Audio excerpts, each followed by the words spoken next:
நம்ம எல்லாரும் ரிங்ல கிங் மாதிரி பார்த்த ஒரு பீஸ்டோட ஜர்னி ஒரு டைரி ஃபார்ம்ல ஆரம்பிச்சிச்சுன்னு சொன்னா நீங்க நம்புவீங்களா? அதுக்கு முன்னாடி நம்ம பேஜை ஃபாலோ பண்ணிட்டு இந்த வீடியோவை ஃபுல்லா பாருங்க.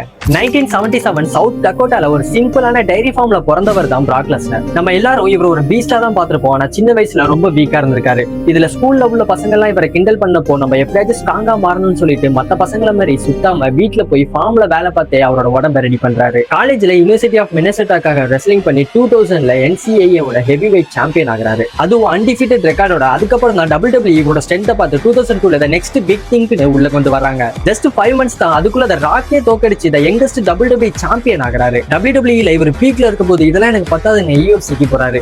அப்போ எல்லாரும் இவரால இந்த ரியல் சண்டையெல்லாம் போட முடியாதுன்னு சொல்றாங்க. 2008 அவரோட 4th ப்ரோ ஃபைட்ல ராண்டி கோச்சை டிஃபீட் பண்ணி UFC ஹெவி வெயிட் சாம்பியன்ஷிப் ஆகிறாரு. WWE, UFC, NCAA எல்லாத்துலயும் வேர்ல்டு சாம்பியனான ஒரே மனுஷன் நம்ம பிராக் லெஸ்னர் தான். WrestleMania 42ல ஃபெமி கிட்ட தோத்து அவரோட பூட்ஸ் ரிங்ல கழட்டி வைக்கும்போது ஃபேன்ஸ் எல்லாருமே எமோஷனல் ஆயிட்டாங்க. அப்படியே பால் ஹெய்மன் ஒரு ஹக் பண்ணி 24 வருஷம் அவரோட கெரியரை ரிட்டையர் பண்ண அந்த மொமெண்ட் அந்த எண்ட் ஆஃப் an era. ஒரு சின்ன வயசுல ரொம்ப வீக்கா இருந்த ஒரு பையன் இன்னைக்கு எல்லா ஸ்போர்ட்ஸ்லயுமே ஒரு கிங் நிக்கிறாரு.